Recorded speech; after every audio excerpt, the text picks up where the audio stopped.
Okay, so the title for this evening is Capitalism After the Crash, the Rise and Fall of Neoliberalism, which is, it's right to me, a pretty big and baggy title. At the same time, it's also quite appropriate because we are, after all, only a couple of years on from the fall of Lehman Brothers and all that ensued afterwards. At the same time, we're only a week on from the spending review by George Osborne, which saw the most vicious attack on welfare benefits, for a start, the most severe squeeze on public spending since the Second World War, and essentially what you might call a return to business as usual. So, are we seeing the rise and fall of neoliberalism or the continuation by other means? To discuss that, we've got a top panel. Paul Mason, at the end, is economics editor at Newsnight and author of Meltdown, End of the Age of Greed. Jeremy Gilbert, next to me, is a writer and activist and an academic at the University of East London. Daniel Ben-Ami is the author of Ferraris for All, and would probably take a position that's furthest away from everyone else on the panel, I hope. And Tony Green is the head of finance and business at the New Economics Foundation and has been involved in their campaign for better banking. He speaks with the zeal of a convert because he used to be an investment banker himself. So the format for this evening is this. Each of the speakers will go for about 5 minutes. We'll have a bit of a discussion up here and then we'll throw it open. We'll go for about 90 minutes. I'm keen to hear questions and comments from all of you. But before we go to Paul, I thought, since I come from mainstream media and we're always interactive all the time, I thought we'd start with a vote. Okay. So first of all, who thinks that we ought to do away with neoliberalism, whatever you think that means? Raise your hands. Very disappointing to be honest here. And who thinks that we will do away with neoliberalism in the end? Optimists. Okay, Paul, over to you. Well, it's gone anyway. I mean, its internal logic is finished. It's self-admittedly no longer has it. The mainspring of the ideology no longer works. I believe neoliberalism is an ideology in the sense that it is an idea set that serves to explain reality and mask some of the elements of reality. Let's start with a quote from Alan Greenspan on Capitol Hill, 23rd of October, just a month in 2008 after Lehman crashed. Those of us who look to the self-interest of lending institutions to protect shareholders' equity, myself especially, are in a state of shocked disbelief. I made a mistake in presuming that self-interest of banks and others was such that they were best capable of protecting their own shareholders. So that's Greenspan sounding the death knell of the entire ideology that guided capitalism from about the mid-80s, but certainly since 1989. Why? I just want to argue 3 points. First of all, this idea that regulation could not work was central to this ideology of neoliberalism. And when he talks about self-interest, he's not just talking, as Adam Smith said, about, look, the market works because we're all interested in it. You know, the beans don't put themselves on my breakfast plate because of the goodness of the greasy spoon owner's heart. It's because he wants to make money and I want to eat. So it's more. The idea is simply this, that the self-interest of parties in a deal ensures that they have an interest in knowing more about that deal than anybody else. They will pursue their self-interest, and therefore a regulator standing above that deal and trying to work out whether it is fair can never know more than the two deal participants, and is therefore irrelevant, except when it comes to enforcing the rule of law. So this is the core idea of neoliberalism, as expounded by Greenspan, by Milton Friedman, by Hayek. Now, what the crash of 2008 showed is that fundamental thing about company behaviour was disproven. Lehman Brothers bosses did not act in the fundamental self-interest of Lehman. they crashed the company. Jimmy Kane, the boss of Bear Stearns, stayed in a card game for 10 days while his company went down the tubes without a mobile phone. No, it's disproved. Therefore, we need regulation. Second assertion of neoliberalism is this: complexity equals safety. All these derivatives, the futures, the options, the interest rate swaps, and all the exotic offshoots of them, the collateralized debt obligations which tore up and sort of mixed up the bad debt with the good and then sold it to people who didn't know what it was, led to safety. Because it led to, as it were, those of you who are the Foucauldians in the room, the network was better than the hierarchy. The complex network worked and it was resilient. The other, or point B of this assertion, is of course that complex models, because you can't have a world of complexity without you have computer models. So the computer models can model the value at risk, can model in a completely accurate way, like we never did before, the precise amounts of 0.0001 risk that are being taken by people. Now this was also blown apart because the derivatives, some of them worked to cushion the blow, but a key number of them actually amplified the blow. The bad debt in the system blew it up, and then instead of cushioning it, the complexity amplified the explosion. Those who modelled the most lost the most. Remember, it was in 2007, a year before, that the Goldman Sachs guy famously said, the quant at Goldman Sachs famously said, we have witnessed 27 sigma events 3 days in a row. And the 27 sigma event is one that the model told them would happen once in every 14 lifetimes of the universe. I am quite happy to have a philosophical discussion about neoliberalism with anybody who supports it, as long as we start in the world of empiricism. It doesn't work. The final assertion is this. The other thing that neoliberalism did is it told us we should be financial individuals. When we go around blaming ourselves, we caused it all because we borrowed too much. It's a meme in the discussion, and it's right. We did borrow too much.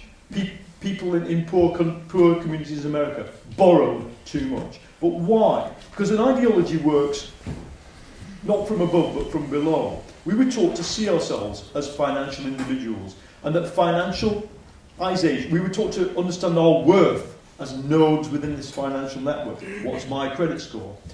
What's my leverage? How much am I borrowing? It was logical.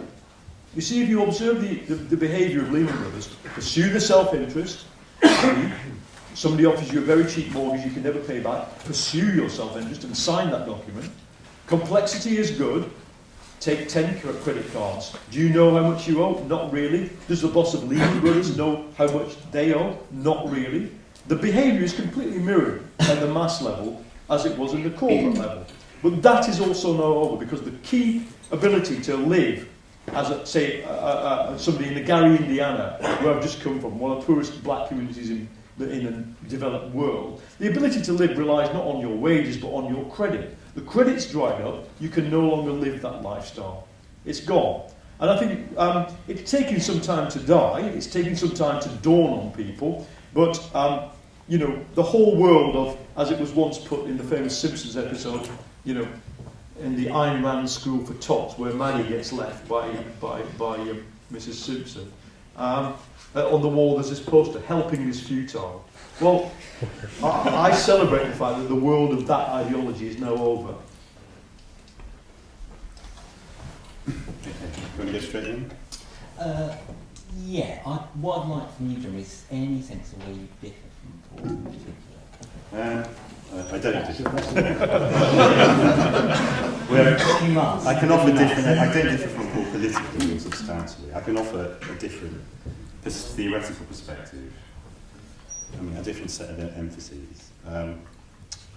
Although Paul has also already opened up. Can everyone hear me? No? Here the microphone. Paul's already opened up the question of ideology, okay? Of culture. So I'll talk a little bit about that. That's supposed to be my job. But I also want to address the question of whether or not 2008 really does represent a crisis for the existing economic system. And to answer that depends on how we understand that system. Well, I suppose, maybe this is a difference with Paul, but I think it is only a difference of emphasis. Paul stressed the centrality of deregulation, of anti-regulational ideology to neoliberalism. But my point, and the point I intended to open with actually before I knew Paul would say that, was that this is only an accurate description of neoliberalism as it bears upon specifically the areas Paul was talking about, the financial system and the tax regime. I mean, in those areas of economic life, neoliberalism is anti-regulation. But in many other areas of social, cultural, political, and even economic life, neoliberalism has always been a highly administered, highly regulated project. Thatcher herself famously says, economics is the method, but the object is to change the heart and soul. Neoliberalism has always been about trying to force us, if we don't want to do it spontaneously, which is afraid we might not, to behave as the competitive, entrepreneurial, financialised individuals that Paul was describing accurately.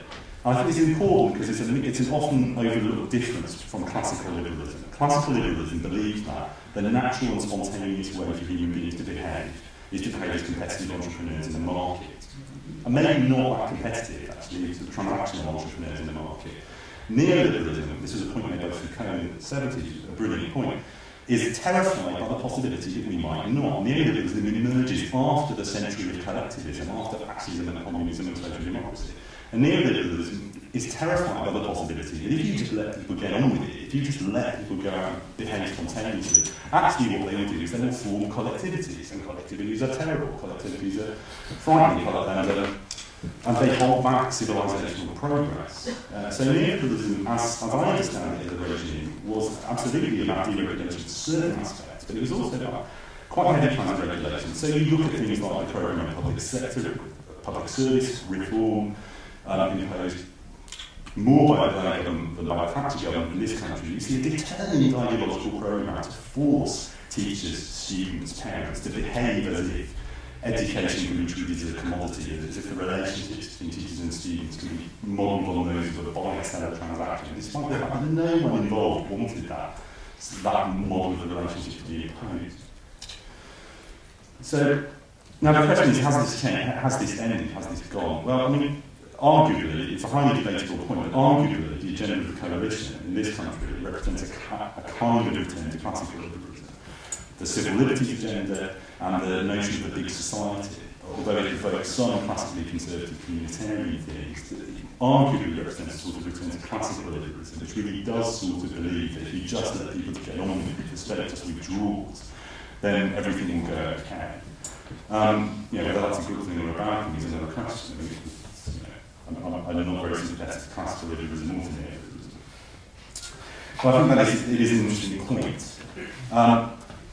But it focuses our attention on the fact that ultimately what the coalition's agenda, what the big society agenda assumes will happen when the state withdraws is that markets will form and markets will get on with doing their thing, markets will make everything all right. And this raises the question of what, for people like myself and Paul, is wrong with markets. And I think the only way to answer this question is to start by thinking about what's right with markets. And the good thing about markets is they're exciting scenes of spontaneous and creative interaction. The ideal market is a situation in which relative equals create new situations dynamically and excitingly through a process of equal exchange. The problem is that neoliberalism and liberalism both believe that markets are the only such scenes, are the only social sites at which spontaneous interaction can occur, and at which social interaction can occur. And the fact is there are many other areas, I said, of social life within which those kinds of social interactions can occur. In fact, markets are probably not the most important ones. In laboratories, in seminar rooms, in discussions. I mean, just walking down the street when people, talking to your friend and making a joke. These are all sites of spontaneous creative interaction, which classical liberalism and neoliberalism sort of thinks can only happen in a market situation. It can only really happen properly when someone is making some money and when the commodities are being transacted. I think for me, the key to creative economic dynamism is probably to find ways of realising that creative potential in terms which aren't limited by those of the market economy and modification, which is what the best of the radical tradition has always been about, the idea of cooperative economics, or the idea of sort of decentralised forms of socialism is always driven to achieve.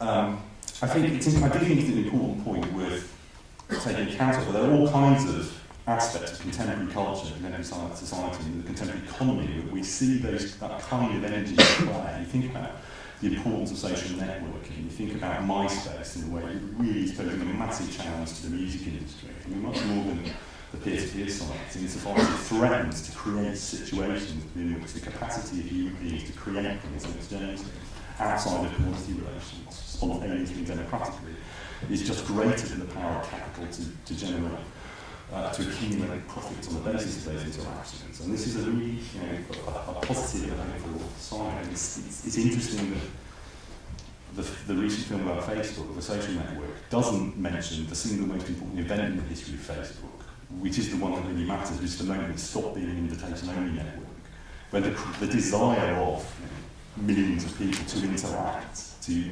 connect with each other in a creative and a new way, exploded the original kind of elitist model upon which Facebook had been based. And this is very indicative of the kind of power and potential that we do have at our disposal. But I'm already more than a minute and a half over. But it is imperative to recognise that that making that kind of potential into a politics depends upon our capacity to recognise and to overcome the obstacles that will be placed in our way. I think a problem with the kind of discussion we're involved in now is that it often assumes that politics is just about having the right ideas, whether they're neoliberal ideas or neo-Keynesian ideas or something else. And ultimately what we have to recognise is that politics is about the deployment and defence of interests. And the cuts agenda is as much as anything else an expression of the political weakness of the left when faced with the recent crisis. Which Paul, I think, has accurately described. We're in a situation in which capital is seizing the moment created by the failure of the left to offer dynamic leadership in a moment of crisis, and it is doing, its ultimate goal is not to clear the deficit. Its ultimate goal is not to, restabilise the economy. Its ultimate goal is to drive down the price of labour and to create a situation in which. You don't agree? Okay, we'll come back to talk about that. I'll leave it at that. Jeremy, you're 2.5 minutes over, and as such, you're a great beneficiary of my light touch regulation. What was conspicuously missing from Jeremy and Paul's presentation was any sense of where their kind of politics fits into a world of ecological limits. Do you want to pick up on that? Yeah, okay, I'll try and explore that a little bit more in my 5 minutes. But my starting point, I suppose, what I was going to say was to just say, it was perhaps somewhat oddly from a think tank called the New Economics Foundation, that I really think economics desperately needs to be dethroned as the sort of primary, guiding light of political life. At least in the form that we've had it, be it neoliberal or neoclassical, whichever sort of form you look at it. And the reason why I say that is that, economics is a bizarre sort of discipline because it's sort of founded on axioms, which are things which we're so sure about we're not even going to bother to check whether or not they're true by looking at the real world. And then we add some assumptions, which are things which actually we know aren't true, but we'll just not worry about that for now. And then it sort of goes to draw a whole load of conclusions about the way that the world behaves. These sort of magical markets that clear and people have perfect information, and there's people are rational utility maximizers, and there's a sort of conception of a human being as just being driven purely by wanting to sort of self-satisfaction and greed.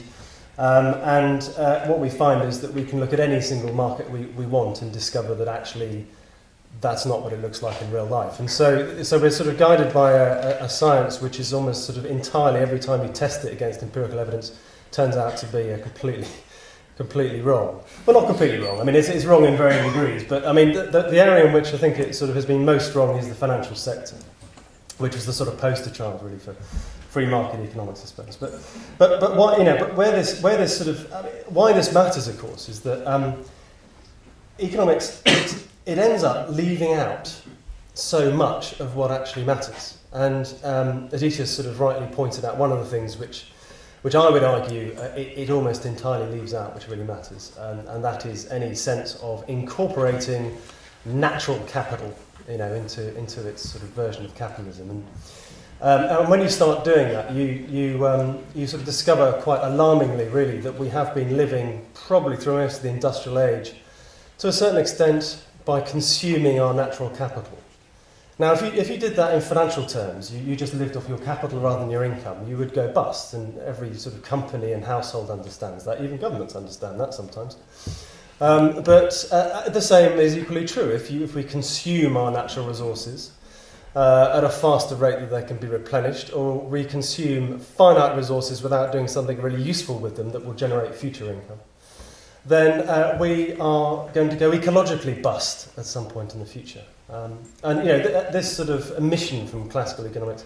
Well, I say that. I mean, it's been the concept of externalities, which is the stuff that's missing from markets, is very well established within the discipline of economics. It's just that we don't seem to have got around to doing anything about it yet, which is a bit of a problem. On top of that, I'd say that it misses out an awful lot of social stuff. I mean, I agree with Jeremy's analysis is that the idea that I like markets. I think markets are great. It's really, to sort of be against markets is like being against conversation. I mean, it's a natural human interaction. It's, if you wanted to ban it, that would be as bad as banning free speech. But you've got to recognise it's only one part of what goes on.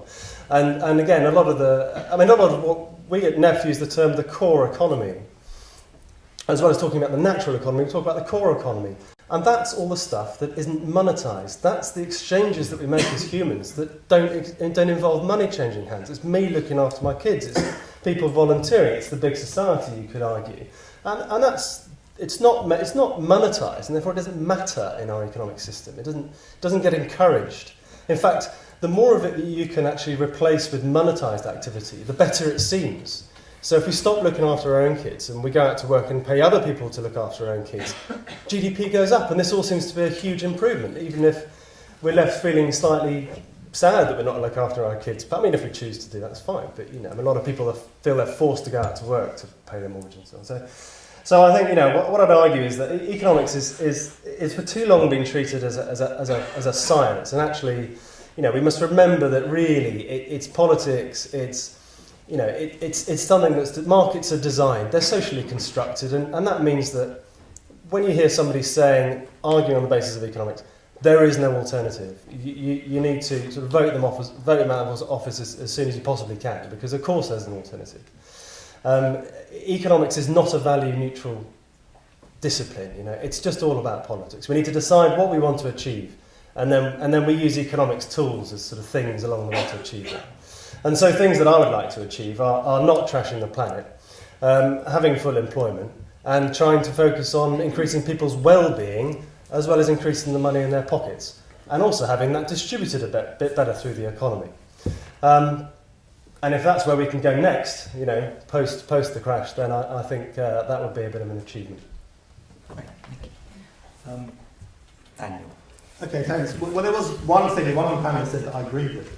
I did agree with Paul when he said that the neoliberalism and the free market hasn't got a future. I think that's true. In fact, I'd go further, though, and I'd say that it hasn't really had much of a past. The free market economics, the free market, neoliberalism are really what I would call zombie categories. They somehow amazingly go on living, people talk about them. But when you look at reality, or the way I would understand it, is they have no real purchase on what reality is like. And I say that I don't believe that the current situation is wonderful. I think there are huge problems with contemporary society.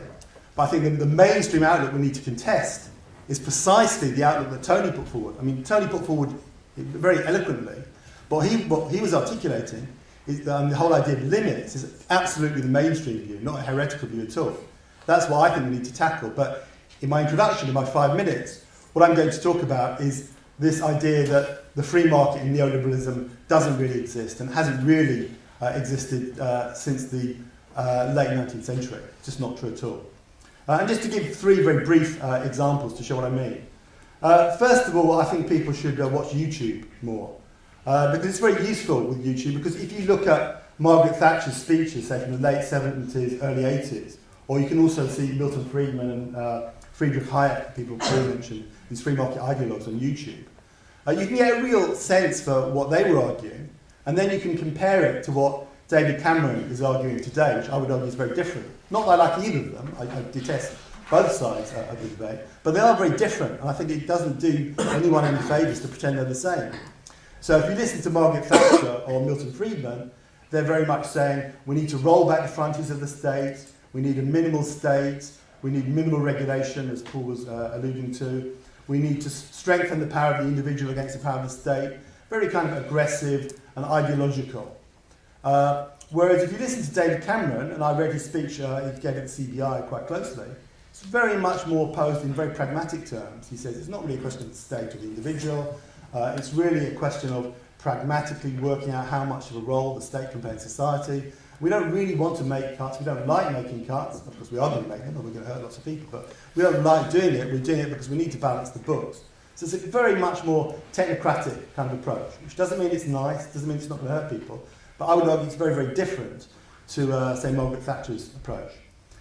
Secondly, for numbers, for those of you who like numbers, and I'm a fan of numbers, I know lots of people don't like them, but if you believe that there's some kind of minimal state, and I think this doesn't directly show the point about regulation, but I think it does indirectly illustrate the point that there isn't really minimal regulation either. If you look at the level of state spending in Britain today, say, you can see that it bears nothing like what Friedman or Hayek would regard as a desirable minimal state.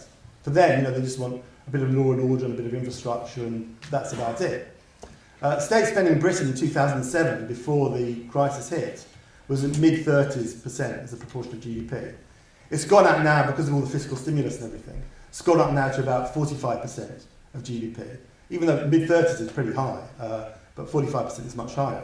And even after the crisis, it's still going to be over 40% after all these cuts are implemented, if you believe the projections. It's still going to be over 40%. So state spending as a proportion of GDP, in other words, the state playing a very substantial role in the economy and society, has been very high throughout the 20th century and is going to remain high. Back in 1900, it was about 14%, 1/4. And I haven't been able to find exact stats, but I reckon probably only about 2 or 3% back in 1776 when Adam Smith's Wealth of Nations was published. So there's no relationship to the idea of a minimal state at all. And finally, something no one else has mentioned, the Labour Party and the so-called opposition. Despite the fact that they often criticise the Conservatives in very vociferous terms, if you look at what the Labour Party is really saying, it's not that different from the coalition. They're really saying, let's have cuts which start a little bit later and are a little bit less in degree, and maybe cut slightly different things and maybe are slightly fairer. But it's only an incremental difference. It's not a fundamental one. So if the Conservative Liberal Democrat cuts are ideological, which I don't believe they are in that sense, they're more technocratic, as I've said, then so is the Labour Party and so is the opposition. But I don't think that's the right way to see things at all. So really, to conclude, I would say let's stop fighting zombies. Let's stop being obsessed with this category neoliberalism, which bears no relationship to our real problems and real difficulties in Britain today, and start getting to grips with the real character of contemporary society and this whole ideology of limits, which really is the powerful force, which is going to be the force through which austerity is really imposed in Britain in 2010. Thank you very much. Okay, Paul, I better come to you first. Daniel's main contention is not that we... it's a bit like those discussions people used to have after 1989, where the problem was not that we'd had too much communism, but we'd not really tried the proper version of it. And Daniel's saying it's not that we've had too much neoliberalism, it's that we've never really got anywhere near it. How do you respond to that? I think there is a history of neoliberalism. I mean, look, the title of it, we're talking about neoliberalism. We could talk a lot about capitalism, but let's stick to this category, which is an ideology and an idea set. I think the history of it is crudely put like this. It's used as the battering ram to do something that is highly concrete in the world, and above all in the Anglo-Saxon world, and that is to defeat organised labour. Okay? So strip back the state, cut the tax bill, and defeat organised labour.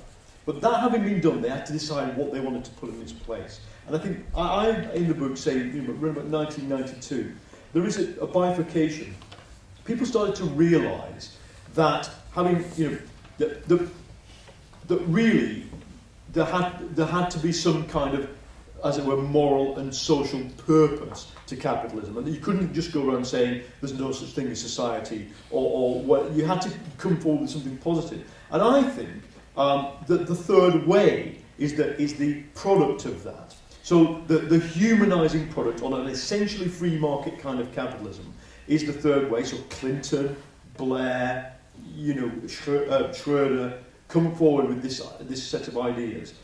Joe Stiglitz is part of that.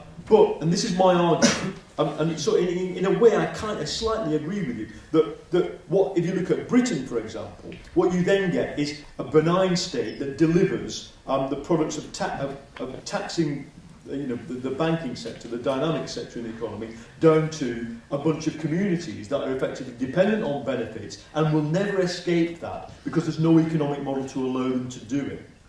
But in the meantime, what I argue is neoliberalism becomes a secret religion for the rich. It is the entry point to all these gatherings, which are not mythical, that do exist. Bilderberg Group, Trilateral, Davos, they all exist, and the entry is not a badge. The entry is the ability to go, of course, regulation is bad, and to mean it. And who does that serve? This is why I disagreed slightly with you. I think what neoliberalism does is nothing to do with reducing the price of labour. It's to do with expanding the profits of a very small segment of capitalism, which is the banks, the consultancies, the law firms that work for them. And it's about taking effectively a highwayman's stance at the crossroads of capitalism and extracting a rent from everybody who passes that crossroads. That's, again, what I think blew up in 2008. I don't think capitalism blew up in 2008. It's this very parasitic form whose secret religion is all this Ayn Rand stuff. Look, I have seen them give out Ayn Rand books at the end of the meetings of venture capitalists. I mean, they do it. They believe every word of it. But if I were to take you at your word from what you just said and to push Daniel's argument further against yours, what you've just done is you've said, well, neoliberalism is was partly about an extreme sort of arrogance that you could model away risk. Well, actually, if you really think that neoliberalism is just about diverting profits towards the rich, you don't need to have lots and lots of financialisation. You can continue with smashing up the power of labour if you want. The reason financialisation, I think, became part of the project was slightly accidental. Just in the same way as I think Thatcher genuinely did want to empower small businesses and grocers. If you ask any grocers what they think about banks, you'll realise how far the original project is from where it started. And likewise, I think financialisation came about because, of course, they did place downward pressure on the value of labour, above all in the United States and Britain, in the Anglo-Saxon countries. And what financialisation did, i.e. access to cheap credit, was take the place of rising wages. We know that wages have stagnated since the 70s. Technically, in real terms, US 50th decile male income is the same as what it was in 1973.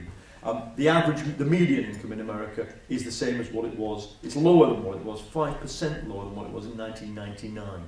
So what took the place was credit, and to have that kind of, I say this, they weren't, unlike I take your point about Thatcher. Thatcher was prepared to look at a crisis and say somebody must pay for this, and it's got to be the miners or the public sector. Our generation of politicians, left and right, I'm quite impartial on this, have not been prepared to say somebody must pay. Somebody's cappuccino must turn into a kind of cup of builder's tea. It's anathema to them. Yeah, but if you were to take Osborne and Cameron, who were both young Thatcherites when they were students, and they may be technocratic versions of I don't think they are. Well, I mean, if you look at their prescriptions, they come straight out of 1981, and they come straight out of that sort of belief in austerity above all else. I don't think they do. But listen, the point is this. You're right, you can disagree with that. But let's go back to the title of this evening. If you believe in the, if you want to talk about the rise and fall of neoliberalism, it's quite easy to imagine neoliberalism where you get George Osborne talking about how we must turn more into Germany. and we must all be saving more. And we shouldn't be borrowing too much because the entire country's borrowing too much. So what I'm wondering is what you're describing kind of the 30-year experiment which is now over and we're in something else? Or is what you're describing a kind of ideology which is now going through significant moderation? I believe it's a 30-year experiment that is over. I don't, even George Osborne's opponents in the Conservative Party, like Philip Blood, call him neoliberal. But even Osborne, I don't think is classically neoliberal in this sense. And I take your point about Cameron.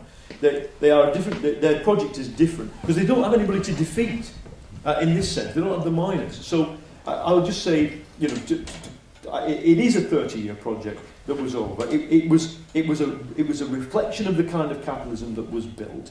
And the ultimate problem with it is that you see the people who backed Thatcherism never viscerally stood there and spouted this stuff. It's only when you get close to Lehman, Wall Street, the Council on Foreign Relations in its latter days, the Treasury and State Department under Bush, Blairism, that it really is a kind of belief set that is very exclusivist and very fervent. I can only describe it in that way, and it fascinates me because I think it's something other than a functional ideology for capitalism. I mean, actually, anybody who studies ideology, and I hope some of you are more learned than me on this, surely what it's supposed to do is validate and perpetuate the system. What it did is it destroyed the system. Speakers, use the microphone, please. Yeah. Chairman. I'll make sure I can hear you now. Questions the chairman is putting to the I'm sorry. Okay, well, I'm probably about the same age and come from a similar background to Paul. I mean, I remember supporting industrial disputes like the steelworkers and miners in the 80s. But where I think we differ is that I think things have fundamentally changed since then. I mean, you talked several times about organised labour, and unfortunately, I think the reality is that organised labour, you know, doesn't really exist anymore. I mean, you have trade unions by name, but they're just kind of shell organisations. So the left suffered a historic defeat at the end of the Cold War, the collapse of the Soviet bloc. People thought there's no alternative to capitalism, socialism doesn't work, and in practice the left was completely defeated, and there is no organised trade union movement that means anything. And I don't think that George Osborne or David Cameron are motivated by a desire to destroy an organised trade union movement, because there isn't one. So I just don't think that works. And in fact, I think you have a very peculiar situation where, on the one hand, the left has been defeated, but paradoxically, that has also disorientated the right, because the right very much defined itself in terms of the left. You know, you had the left that wanted to transform society, get rid of capitalism, have social change. And the right was against that. The right was conservative. It wanted to keep things as they are. But the fact that you no longer have the left has also disorientated the right. So you don't have traditional right-wing ideas anymore. And I don't really buy the fact that loads of these capitalists are into these reading Ayn Rand. I mean, I'm sure a few are, but I don't think it's a mass phenomenon. If anything, what strikes me is how many of them have gone green.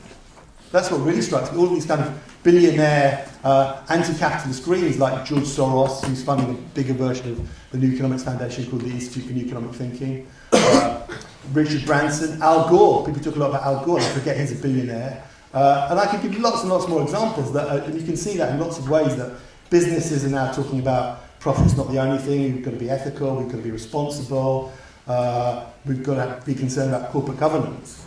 So I think we live in a very peculiar, depoliticised climate where there's no organised left of any that really means anything. But at the same time, the establishment is completely disorientated and doesn't really know what it stands for, and has largely taken on board these very backward green ideas as well. Jeremy, Daniel raises an excellent point there. If one of the stories that gave neoliberalism its validation at the end of the 70s was that the unions were effectively to blame for ruining the country, one of the stories you could tell about 2007, 2008 was that it was the bankers who were responsible for destroying the economy. And if you want to pick up on Paul's line, you could say, well, they've been running the system for themselves anyway. Why is it we've not heard that story from mainstream politics? Well, why we've heard it is precisely because neoliberalism doesn't not exist. It exists to the extent that it's hegemonic. And hegemony makes things invisible. That's what it means. When an idea and a set of presumptions has become so universalised and widely shared that you can't even see it, you can't even name it, it doesn't mean it's not there. It means it's what's organising everything. I mean, this is a real problem with the category of neoliberalism in Anglo-Saxon political discourse. In France, in Germany, in South America, in Italy, neoliberalism isn't technical jargon. It's a term that everybody understands. And it's not the name for some things that Hayek said or Ayn Rand. It's the name for the programme of privatisation, low taxes, a tax on trade unions, and the imposition of a consumerist model in public services, which has been... Is it a coincidence that this happens to have been pursued by a government in Chile in the 1970s, by China in the 1980s, by Thatcher, by Blair, by Bob Hawke, by Mitterrand? Is it just an accident that all these policies have happened to have been pursued by this apparently different governments at the same time? No, it's not an accident. It's a real thing. It's a real programme, and it's not about texts. It's not about it's about ideology. Okay, it's not about the things that get written down in books. Ideology is about behaviour and the assumptions which inform it. And the basic assumptions which inform, which define neoliberal ideology, have captured the political class not through their reading. I mean, in some cases, on the far right, by the reading of people like Ayn Rand or whatever, but much more predominantly through the success of public choice theory as the basic paradigm for political and economic thought in the kind of places where people like Ian and Ed Miliband get trained. If you go and do PPE at Oxford, and then you go and study at the Kennedy School, what you get taught is nothing but the liberal tradition in its historic and contemporary variations, and ultimately most of the presumptions of neoliberalism, they don't begin with Ayn Rand, they don't begin with Hayek, they begin with Hobbes, they begin with Locke, they begin with the assumption that the basic unit of human experience is the individual who is naturally, is by nature undesirably in a fundamentally competitive relationship to other individuals. And I think that the answer to your question is why we haven't heard it is because people in my experience, even people near the top of New Labour just have not been trained in any other mode of thought. They have no other way of thinking about the world. They have a sort of benevolent attitude that what we have to do for the poor is to train them, to equip them to compete in a labour market, in a Hobbesian universe, as I sometimes call it. But the notion that the universe is not necessarily Hobbesian is just not on their agenda. And that is the reality of neoliberalism. Okay, we'll go to questions in just a minute, and I want to hear from some PPE graduates. Jeremy's laid into, but Tony, you can have the last word before we open this up. Daniel's given you quite a hard time, actually. He said that somebody who works for a green economics think tank, which is how I tend to think of NEF, your view is the predominant one, and it's foolish. And now it's the fashion wearer of people like George Soros and Richard Branson, who I don't often see together in the same sentence. That's where they're going. So defend yourself. We're clearly living in parallel universes, is all I can say. I'm not sure it's... where can I start? I don't know. I just don't recognise the picture that mainstream thinking has anything like... Yes, of course there's lots of greenwash, there's lots of talking about the environment. There's, we've got CO2 sort of emissions targets and all this sort of thing. And a lot of those are sort of imposed in ways which are sort of harmful as much as they're helpful. I mean, we might well agree on that. But the idea of expressions of an ideology of limits, I can't even understand the expression. And the idea of green thinking being backward, I don't recognise that either. So I don't know what to respond to because I can't even recognise the expressions that he's using. I'll be happy to elaborate. We'll come back. Maybe in a session that's entitled something about green, economics rather than neoliberalism. But. Right. So we'll do questions and comments. We'll do them in rounds of 3. And if you could say who you are and if it's relevant where you're from before you launch. Who wants to go? Yeah, great. Yeah. So there's one there. Who else? One over there.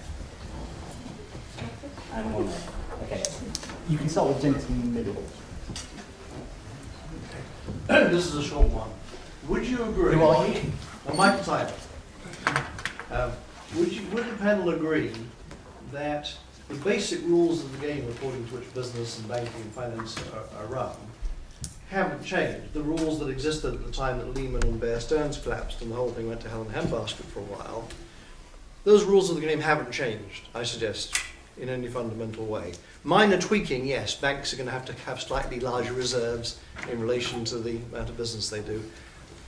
But I'd like to know if the panel agrees or disagrees that very little has changed from before the collapse of Lehman, except the bankers are a bit scared for a while, and therefore they'll behave themselves for a little while. But since nothing else has changed, why wouldn't we expect a disaster of comparable magnitude, or maybe bigger, to happen in 4 or 5 years when the fear has worn off a bit? Okay, good question. Could you pass along to the chat there? Hi, my name's Alex Duffy. The question follows on very much from the gentleman's. Paul very eloquently described neoliberalism in terms of parasitic vested interest. And although he's described the end of neoliberalism, I don't think he was describing the end of parasitic self-interest and vested interest. So it's very much the same question. Nothing seems to have changed a great deal.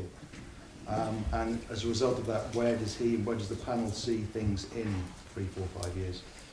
Okay, and if you could ask the moderator to chat at the end of that.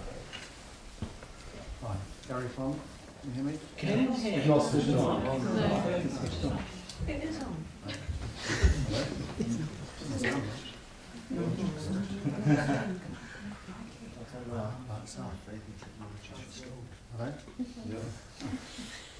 I tell you what, Gary, if you shout out your question, I'll repeat it. Gary Bond. No, I just wondered if all of this is a symptom of something a lot larger. There's the West, if you like, or the US, Europe, which is going to have to give way to the China, the emerging states. A balance of power shifting. Do we probably have to decline for them to rise? There's only so much resource on the planet, and I think if they are going to get a higher standard of living, progress, the rest of the world has to decline. There seems to be a seismic shift in the economy between the two sides, particularly with China. Got so much power now. Okay, anyone who didn't hear that, Gary's question was with the rise of China and I guess India and the Middle East, who want to consume more, then that poses a significant threat to Western standard of life, way of life. Okay, actually, Tony, do you want to pick up on that last question with Gary? Or you can do all three? I think I'll actually just bounce them individually to you. Okay, fair enough. Well, incidentally, I agree with both that nothing has changed. That's why. Does it reflect? Okay, well, I mean, yeah, picking up on the sort of idea of is this reflecting perhaps the Western countries sort of hitting a wall to an extent because the growth of the East. I think there's. It certainly seems that the huge imbalances in financial flows between America and China have had a part to play in the sort of the credit bubbles that have grown up in the West and in the financial crisis. I think that is true. To an extent, that has a weird effect of Western consumers continuing to be subsidised by Eastern savers. So they are beginning to enjoy the fruits of their own labour because wages in China are rising. I'm somebody who thinks that all nations should be sort of able to achieve an equal par of wealth. I mean, I don't see why it should be concentrated in the hands of particular areas of the globe because of historical reasons. Does that mean we have to get poorer? Well, it depends how you define poor. I mean, I don't think so. I mean, I don't think there's any limits in human ingenuity. I don't think there's any limits into how great a well-being we can achieve for ourselves and for human society. But we certainly have been a lot cleverer about how we use natural resources to achieve that well-being. I mean, that is certainly true. But I think it's possible to allow the developed nations to improve their lot while we also continue to improve ours. Because I don't look at the economy today after I told you these industrializations and say, well, that's hugely successful. I don't see that we've solved poverty. I don't see that we've achieved, harmonious society. I mean, there's obviously a long way still to travel. So I can see that us still working on improving our well-being in this country rather than a myopic focus on money. While developing nations they need more money, they need to increase their GDP, but they also can achieve well-being as well. So, yes, I think it has contributed to the financial crisis, and maybe we need a different setup of the way that the economies are working together. But in the long term, I see no threat from China getting wealthier or India. I mean, we should welcome it. Okay.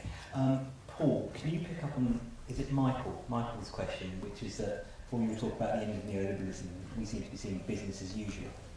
One thing has changed, and that is, imagine a discussion between a social worker and a banker bumping into each other at Canary Wharf in 2006. Social worker says, okay, why do you earn so much more than me? Banker says, because I take so much more risk, and if my risks go wrong, I go bankrupt, I bear the risk.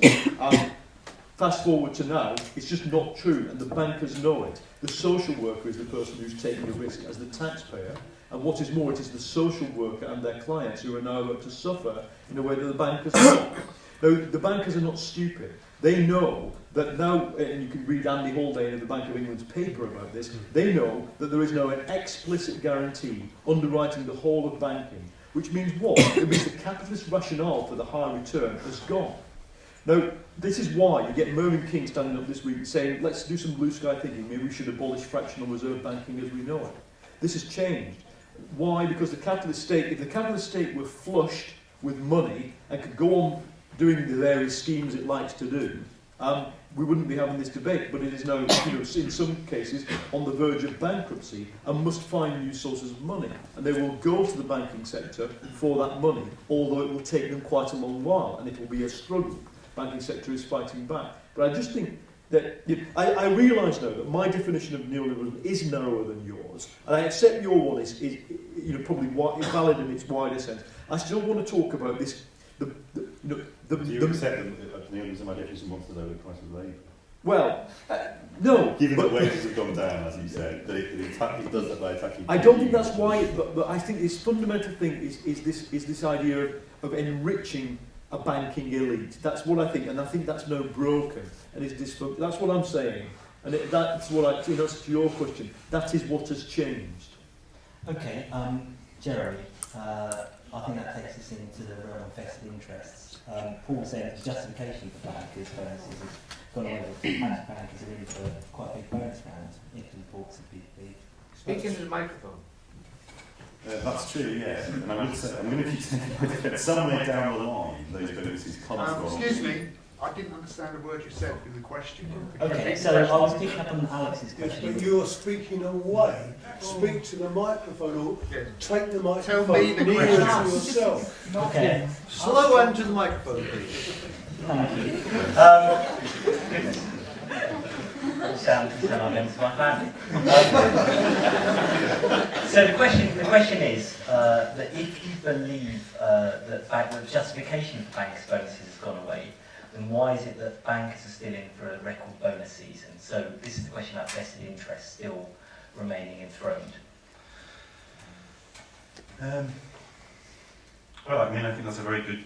It's a very good point, and it does raise the question over whether anything has fundamentally changed. I mean, if anything, I'm quite pessimistic on this point right now, because what has changed is the system reached its historic crisis in 2008, and we didn't see what, by historic standards, what we would have hoped, we didn't see sort of the masses taking the business gains. We saw Climate Cap and Russell Brand.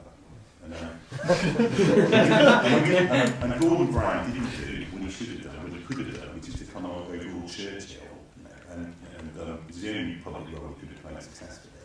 And put other people in prison. I mean, no harm, actually. I mean, they should have put some people in jail if they really wanted to make a stand, if they really wanted to mark a break with the past. And Capital now sees this. I mean, I think this is the condition of hostility for the cuts agenda. But they can't believe they've got away with it. And they are now going to become a massive historic assault on the welfare state. So 2 years ago, most of them pragmatically would never have dreamed possible. So no, I think it's true, those interests haven't really changed. And I think those interests it's very important, those interests are there. Of course, within the capitalist class, there are always variations of interest. And something about the history of the past 15 years of global politics, I think, can only be understood in terms of the kind of contest between sections of the American capitalist class. You know, there's the mineral, there's the sections based in industry, in manufacturing, and in minerals, which supports the right, which supports Bush, which supported Iraq. And there's a section which is based on really the new economy on the east and west coast. So, I mean, Obama got more money from from some finance bankers, investment bankers on Wall Street than from anywhere else. And these people, they support a socially liberal agenda. So there are real contests going on which do have real effects for all of us, between kind of the liberal, international, cosmopolitan, sort of properly neoliberal, I'd say, part of capital, and the kind of industrial sector of capital, which is much more worried, for example, about China. It's much more worried about the risk of shifting power in the manufacturing sector. But in broad, and those are really significant differences. But in broad class terms, no, I think unless we have political leadership which is prepared to actually recognise the extent to which what happens and doesn't happen is ultimately a question of whose interests do and don't get served. There are real differences of interest.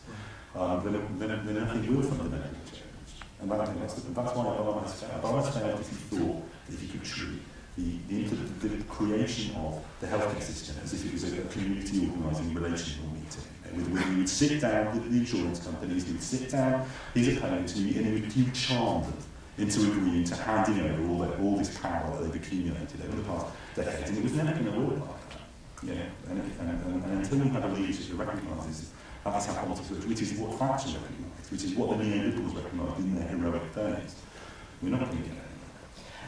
Daniel, you didn't seem to like business as usual any more than Paul did, but for very different reasons. Do you think we're going to repeat business as usual? Well, I do, strangely, I agree with most of the audience. I don't usually find myself agreeing with people, but I agree that 2008 is overestimated in terms of its importance. In fact, I have got a website, danielbellamy.com. I mention it not just to advertise, but because I have written a 3,000-word piece on this recently, on the whole idea of the so-called new normal. In other words, 2008 financial crisis changed everything. And what I argue there, essentially, is that every few years, as I think someone mentioned, you have a crisis like 1997-98 Asian financial crisis, which no one talks about now. But at the time, it changes everything. And then you have the collapse of the stock market in 2000, and that changes everything. So I think we're far too keen to identify events which have changed everything. And I'm sure it's true, we'll have something else in a few years' time which will change everything. But when genuinely important events come along that do change everything, like 1989 and the end of the Cold War, which is really fundamentally important, the significance of that, I think, is really missed. Okay. Let's do another round of questions. Is the mic working? I think so. Great. Okay, that's affirmative. Chap there, chap in front, and chap along the front. My name's Nick Small. We're sitting here talking about capitalism after the crash, and we're all having a very nice time. However, isn't the problem that 95% of the population is disengaged from this? There'll be stuff about it, but it's not enough to facilitate real change. And isn't there a deeper problem that the messages that we're being fed, just from the constant glut of sort of media stories, they're not really offering alternatives. We talked about, capitalism is the only thing we know. I mean, I grew up in the 80s where socialism was dying, but there's nothing really to take its place. And the third way was a way of placating people who felt that they couldn't palate capitalism in its sort of Thatcherite sense. But isn't there some kind of way of re-engaging with enough people, not so they would storm Bishopsgate, maybe, but certainly because I believe politicians will do what the people want if the people ask for it, but the people aren't asking for anything except a new tenant or a holiday or whatever. So that's maybe the problem we've got ourselves into. Yeah. James Sumner. I just want to sort of follow on from that question really, which is how does members of the panel see a consensus developing or building which provides an alternative? Some of the panel have said comments, there hasn't been a criticism from the left around the banks. Often it is mentioned, but in fact the interviewer then just cuts off, yes, we know about that, but what about this, that and the other? And so it's hard to, I've seen it's hard to put that point across. And so within that consensus as well, is it also that some people perhaps are voting against their economic interest, perhaps think there's a lottery out there and they may become rich one day themselves? Particularly, say in America when I was there a couple of years ago in the Obama campaign, and people were clearly probably voting against their own economic interest, but somehow thought there was an American way, an American dream, and as Paul said, their standards of living have gone down, but there's a theoretical proposition that they may become very wealthy because they see sometimes footballers or celebrities or whoever it might be, bankers enjoying that one day, but in fact, economically, a lot of people are stabilising or losing out. Okay, and if you pass your mic there, And those two questions seem related, so I wonder if you want to deal with those first before I slightly change the topic. My name is Christopher Thomas, I'm an artist and I write on art. My question is about green economics and about ethical consumption. And it seems as though during, within a previous model of industrial capitalism, the making of money and making the world a better place were separate activities. The latter perhaps compensating for spending most of your time doing the former. But these two activities seem to have become conflated in our era of cultural capitalism, so that now pretty much every act of consumption has also an ethical dimension as part of itself. So, are you concerned when ethics becomes retail? Paul, where is the consensus against business as usual going to come from? Well, I don't know. One has to just watch and learn, really. I mean, but I'll say this: I think the problems that capitalism faces in going on meeting the needs of enough people, and remember in that period we're all dissing, it did bring half of humanity, an extra bit, another quarter of humanity into the modern world of wages and urban life. That's the great positive thing that the globalised era did. No, but to go on satisfying their needs, what has happened with this crisis? I think this crisis has changed something. It's brought two long-term other crises into focus. One is ageing in the Western world. So our entire model of what to be middle class is based on investing your income long-term in the stock market. Forget that as a long-term means of wealth, because whether or not the markets have crashed, ageing has crashed it as a model. Then I'm far more worried in terms of the physical environment about the resource scarcity than I am immediately about global warming. The resource scarcity is there. Every 2 or 3 years it blips in the form of commodity price spike, or BP has to drill so deep in the sea it ends up screwing the environment up. I thought of that as a mid-century issue. I'm now seeing it as a 10 to 15 year issue. Now, on top of that, where's the economic crisis going? The economic crisis is going towards two things: currency war, trade war, and the breakup of the world into rival economic blocs, whether they've balanced each other out, China and the USA, or not. Anybody who thinks the crisis is over, I think we've only just begun a period where these long-term issues cannon into the short-term issues. Now, out of such crises comes new visions, not just of alternatives to capitalism, but new visions of capitalism. I would expect that to begin to emerge. And I don't have one. Well, I'm just somebody who tries to tell the story of it as it goes ahead. But I caution against any idea that it's all over now and it'll all go on as usual. I think we are due. It doesn't surprise me that David Hare, we had a meeting this week. David Hare says 1,000 play scripts that he read as part of an American drama competition. So many of them were about apocalypse, collapse, decline, disaster. It doesn't surprise me, because that's what people can intuit out of this correlation of forces. Jeremy, that sounds great, but we're also into buying plasma TVs and holidays that actually we're not bothered about any alternative business as usual. Well, I would say we haven't. In this, I would really want to defend Andrew from a balance attack. But the getting rid of Andrew's sins on that. So maybe we had a baby on Monday, saying it's my excuse for everything.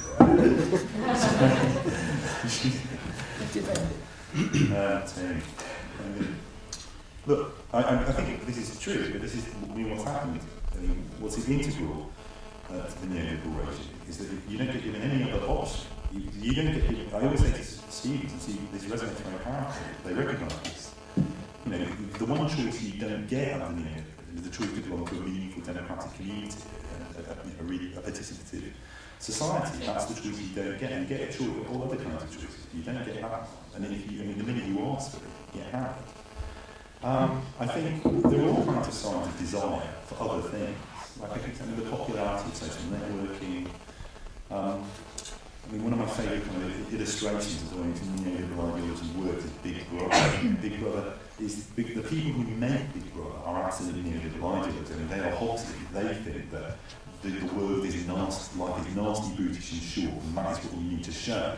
And what they found is when you get mostly you get a bunch of people, relatively ordinary people, and stick them in the house. What they do is they get them all right, unless they're nutters. Trouble is, it makes it boring television. So you have to keep introducing these increasingly insane mechanisms to try to force people to behave, you know, like that. But in the end, what that's still sort of shit. But in the end, even though the public watched it and they've got sort of sadistic dimensions, but they always vote for the person who isn't the sociopath, who seems to be kind of okay to get along with.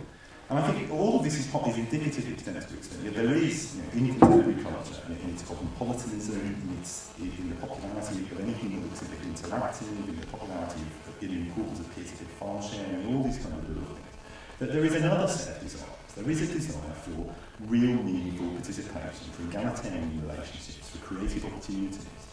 And then the trouble is, as I sort of keep saying, is we don't have political leadership which has the courage to capitalise on that desire. Because the only way to do that would be to highlight the extent to which a regime, the neoliberal regime, forecloses a whole set of possibilities. It shuts down a whole set of things. I mean, this is why I think it's completely a mistake to say that the green agenda is somehow about limits. It's not about limits. The green agenda is about freeing us from the limits which are imposed by this consumerist model. And so to say, oh, that's all people want, I mean, that's the only choice you've given to them. People said it's a plasma TV or nothing. You can forget about anything else. And I think, in the end, I used to be not supposed to be anarchistic and not really like sort of leadership at all. I think historically, I think it's clear, unless you have to leadership on the left with some kind of codex, then it's not going to, we're not going to get that. How do we get that? Well, I'm going to say, I've been involved in quite extreme forms of anti-capitalism. I'm also an active member of Compass, and we've had a fair amount, I would say, for all of our limitations. Compass has had a lot of success within 5 years in kind of reconstituting the soft left and the Labour Party, and effectively, despite the fact that we didn't really want that, our candidate got the leadership of the party. But we don't know what to do with him now. He doesn't know either. But no one was expecting that. I mean, nobody expected that to happen. And it's, I think the Compass model is a classic model. You try and build a broad-based coalition. You try and bring together as many different components as possible. You try and bring together, people from the Green movement, people from the Labour movement, people from a range of different political movements around a common agenda. And I think ultimately, that's what's going to happen. Well, I think it's true to say, nothing was going to happen for the first 2 years, after 2008, if it was a really big moment of crisis. And nothing is going to happen in terms of the global situation, in terms of the global conditions which produce the situation we're in now. It's not at all surprising that we're right where we are. We've lived through, the 60s and 70s saw a technological revolution, which may have been the most important since the first industrial revolution.